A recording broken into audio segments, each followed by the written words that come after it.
Hello everyone, welcome back to our YouTube channel. तो MPPSC mains paper 4 unit second में हम attitude मनोवृत्ति पढ़ रहे हैं और उसी सीरीज़ में आज हम बात करेंगे लेक्चर 11 के बारे में। इसके पहले 10 वीडियो हम अपलोड कर चुके हैं जिसमें हम एथिक्स को पूरा स्टार्ट कर रहे हैं, समझ रहे हैं और वो भी एकदम शॉर्ट में। तो ये हमारी जो है शॉर्ट आंसर सीरीज़ है, तो हम इसमें आगे बढ़ते हैं और आज बात हम करेंगे मनोवृत्ति के सिद्धांत के बारे में। इसके पहले का जो वीडियो है हमने उसमें मनोवृत्ति परिवर्तन के 2 सिद्धांत पढ़े हैं। एक सोशल लर्निंग थ्योरी है जिसके 3 हमने कंसेप्ट देखे थे और फंक्शनल थ्योरी यानी कि कार्यात्मक सिद्धांत हमने पढ़ा था। अब इसी कड़ी में हम आगे चलते हैं और बात करते हैं सामंजस्य सिद्धांत की कॉन्ग्रुएटी थ्योरी के बारे में। तो यह सिद्धांत जो है ऑसगुड तथा टॉनेनबॉम द्वारा 1955 में दिया गया था और इस सिद्धांत द्वारा मनोवृत्ति परिवर्तन की व्याख्या जो है पूर्व कल्पना के संगति, यहाँ पर ये वर्ड बहुत इंपॉर्टेंट है, संगति सिद्धांत के अनुरूप है ये कहा गया है। जबकि अगर हमें किसी भी चीज़ से असंगति होती है तो मनोवृत्ति परिवर्तन होता है, उस पर दबाव उत्पन्न होता है। अर्थात जब मनोवृत्ति में जो संज्ञात्मक तत्व है, संज्ञात्मक तत्व क्या है ये हम हमारे वीडियो में प्रीवियस वीडियो में बता चुके हैं। तो जो मनोवृत्ति में संज्ञात्मक तत्वों से असंगति उत्पन्न होती है तो इससे व्यक्ति में मनोवृत्ति परिवर्तन करके असंगति से उत्पन्न तनाव को दूर करने की प्रबलता बढ़ जाती है। इस सिद्धांत के अनुसार 2 संज्ञात्मक तत्व जो आपस में संबंधित होते हैं में परिवर्तन होता है ताकि सामंजस्य में वृद्धि हो सके तथा मनोवृत्ति परिवर्तन का स्वरूप स्थिर हो सके। अतः किसी सूचना या विरोधी विचार मत के होने से दृढ़ मनोवृत्ति में कम तथा कमजोर मनोवृत्ति में अधिक परिवर्तन होता है और इस परिवर्तन का परिणाम व्यक्ति के संज्ञानात्मक क्षेत्र में सामंजस्य स्थापित करना होता है। इस प्रकार से इस सिद्धांत के संज्ञानात्मक परिवर्तन की मात्रा तथा दिशा जिनमें सामंजस्य या संगतता में वृद्धि होती है के बारे में पूर्वानुमान लगाया जा सकता है। तो कुल मिलाकर ये इसी वर्ड के आसपास घूमती है सिद्धांत।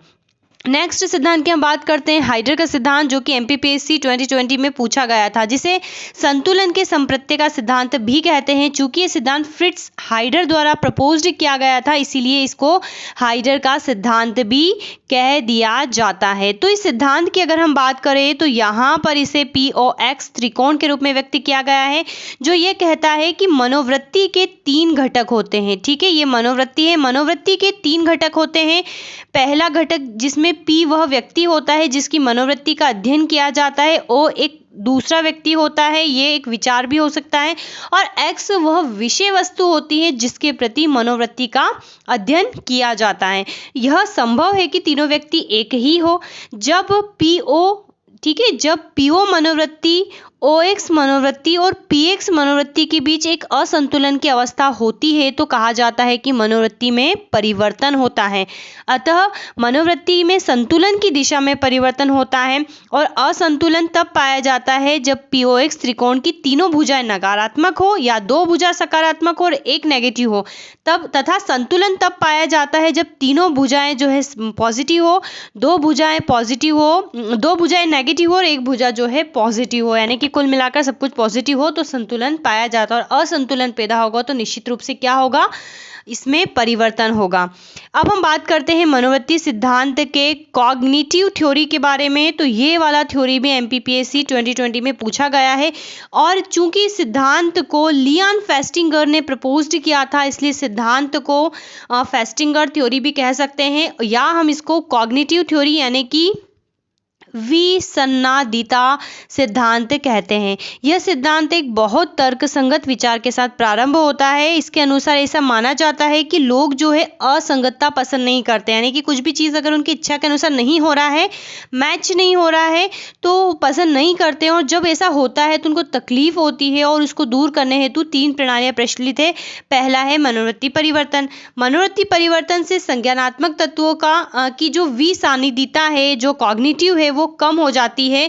जैसे एक व्यक्ति निरंतर पाबंदी के साथ ऑफिस जा रहा है, ठीक है, जिससे उसे घृणा है, अतः उसको दूर करने के लिए या तो वह खुद को आश्वस्त कर ले कि वास्तव में वह नौकरी से घृणा नहीं करता है, अथवा वह क्या करे, नौकरी छोड़ दे। तो उसे मनोवृत्ति परिवर्तन, अगर असंगतता हो रही है तो उसे अपनी मनोवृत्ति को बदलना होगा।